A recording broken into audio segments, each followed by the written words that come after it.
កន្លែងមួយនេះគឺជាកន្លែងមួយទៀតដែលអ្នកទាំងអស់គ្នាអាចជ្រើសរើសពេលទៅសៀមរាបបានជីពីក្រុងសៀមរាបមកចម្ងាយប្រហែលជា20នាទីអ្នកទាំងអស់គ្នាកន្លែងនេះដែរគឺយើងត្រូវធ្វើការទិញសំបុត្រសម្រាប់ចូលទស្សនាបាទផេកអ្នកទាំងអស់គ្នាអាចមើលនៅខាងដើមវីដេអូដែលខ្ញុំបានធ្វើការដាក់បង្ហាញជូនបានតម្លៃសំបុត្រខ្ទង់ប្រហែលជា$10អ្នកទាំងអស់គ្នាខ្ញុំអត់សូវចាំច្បាស់ដែរដោយសារកាលហ្នឹងខ្ញុំទៅយូរហើយដែរអញ្ចឹងបើអ្នកទាំងអស់គ្នាចង់ច្បាស់អីអាចធ្វើការឆាតទៅសួរនៅក្នុងเพจគាត់បន្ថែមបាននៅក្នុងហ្នឹងដែរអ្នកទាំងអស់គ្នាអាចមើលបានទាំងសត្វក្នុងទឹកនិងសត្វលើគោក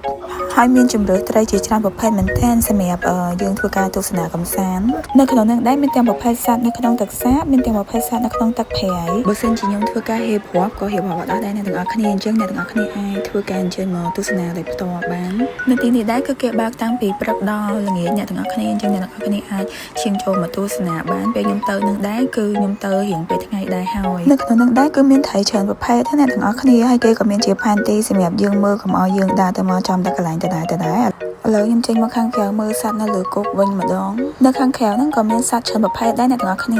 សត្វនីមួយៗហ្នឹងគឺគេសិតតែមានឈ្មោះរបស់គេទៀតណាអ្នកទាំងអស់គ្នាអញ្ចឹងបើសិនជាអ្នកទាំងអស់គ្នាចាប់អារម្មណ៍អីអាចធ្វើការមកទស្សនាផ្ទាល់បានណាបាយបា